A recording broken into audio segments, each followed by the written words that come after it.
So, news item. Elon Musk has just bought a company called Neuralink, where they are going to put together a mind-computer interface. And Business Insider had an article this past week that said that we are already on the last half of the lifespan of devices that you carry. It's going to be here.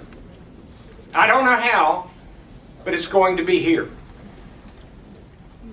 Now, basically, that's what Homo Deus, a brief history of tomorrow, is proposing as a possible, and I'm going to use my word, likely future. It is provocative.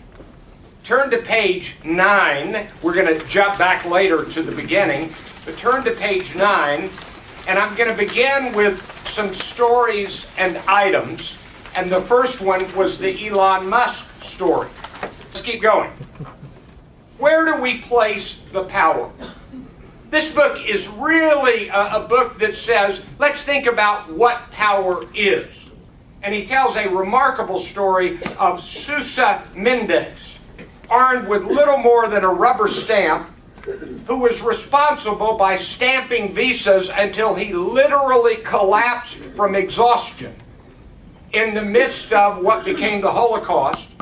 And he was responsible for the largest rescue operation by a single individual during the Holocaust. And what that story means is we give authority to pieces of paper. It's fascinating.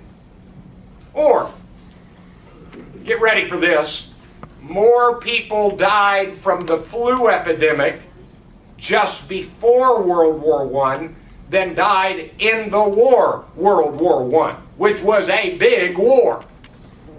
There were countries during the Black Death where half the population of a couple of countries died. It'd be like in the United States, 160 million people dying from Ebola.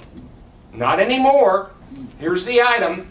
Ebola, in a split second, while people were worried about it, others were calling and buying the right stock.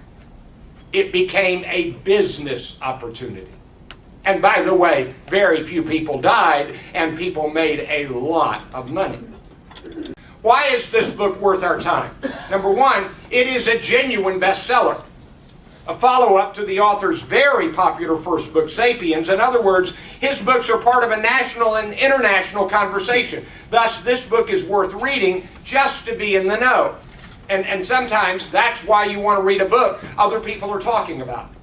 Number two, this book tries to make sense of the rise and fall of ancient gods, of socialism and capitalism and liberalism and humanism. In other words, this book provides an informative, massive sweep of the ages. I felt like I captured a view of everything that's happened. It's a great read. It's a lot of pages, but it's a great read. Number three, this book takes a philosophical look on what is coming with technology and algorithms. Such issues are worth pondering. Turn to page 11. 7 lessons and takeaways. Connections win above all else.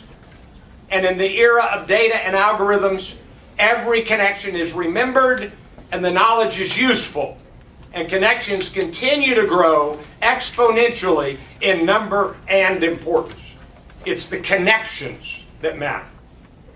And number 7, and I'm really pondering this one, figure out who to pay attention to. And basically, don't laugh off the dreamer named Elon Musk.